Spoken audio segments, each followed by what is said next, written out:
Hey gang, how you doing? Myself, I'm not doing real good at the moment. I just finished watching Oolong9's latest video about this Wallyo777 character. And I'm pretty sure most of you watching this have already seen this by now. So I'm going to skip playing it for now. But if you haven't seen it, I'm going to go ahead and link it. By all means, go watch it. It floored me. It really did. I remember seeing that video that Oolong did about the giant foot thing.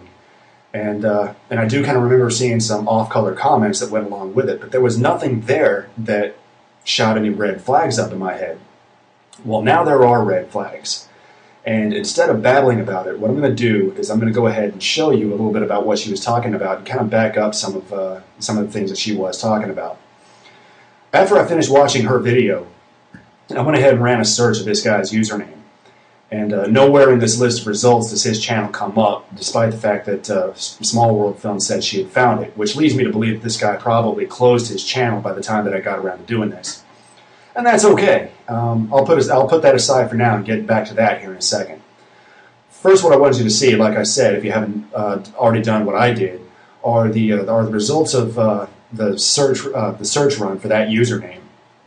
Every single one of these that comes up, with the exception of a couple of Sue's videos, are videos of preteen to early teenage girls evidently putting out videos for this guy, specifically involving their feet or other types of weird nonsense. I like the comment that Sue's husband left on her video, which was, if it looks like a duck, walks like a duck, quacks like a duck, chances are it's probably a goddamn duck.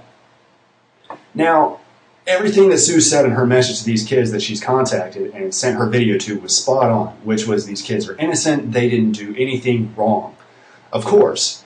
But what I'm going to do is I'm going to take that a step further and make a very urgent recommendation to the parents of these kids that did those videos for this guy. Please do something, folks. If you like, I can even get you pointed in a couple of good directions to get yourself going with.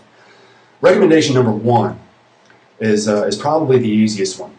Contact your local police department and report this. If your kids still have the emails or any other types of correspondences that they've got from Wally, get them printed off or get them saved somehow and get them to the police.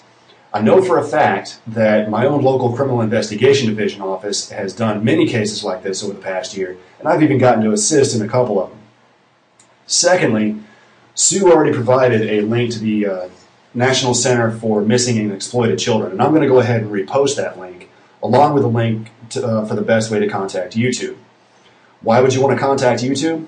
I'll tell you, and in doing so, I'm going to go ahead and take a page out of Dprjone's book, who recently did a video spelling out the consequences of filing false DMCAs, which I understand is a completely irrelevant and different subject. However, the same concept can be applied. Check it out. This is what I mean. Let's say you have person A, person B, and person C. Person A is a child, preteen to early teens of age, using YouTube. Person C is an online child predator soliciting person A to make videos for his perverted sexual pleasure. Now, person B knows exactly who person C is and can be court-ordered with the help of certain legal agencies to surrender person C's information. So if you haven't figured it out already, person B is YouTube. Now, which of course brings me to the aforementioned point of the distinct possibility that person C has already closed his YouTube account, possibly because he may have already seen this coming. But it doesn't matter because YouTube still has all that information on person C. More information, in fact, than person C probably realizes.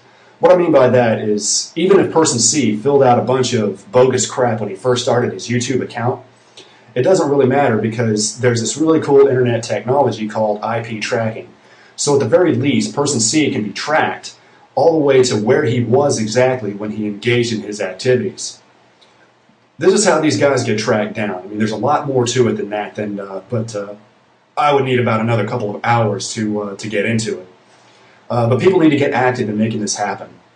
Law enforcement agencies need your help in catching these guys and reporting them. Give them the evidence they need and help protect your kids.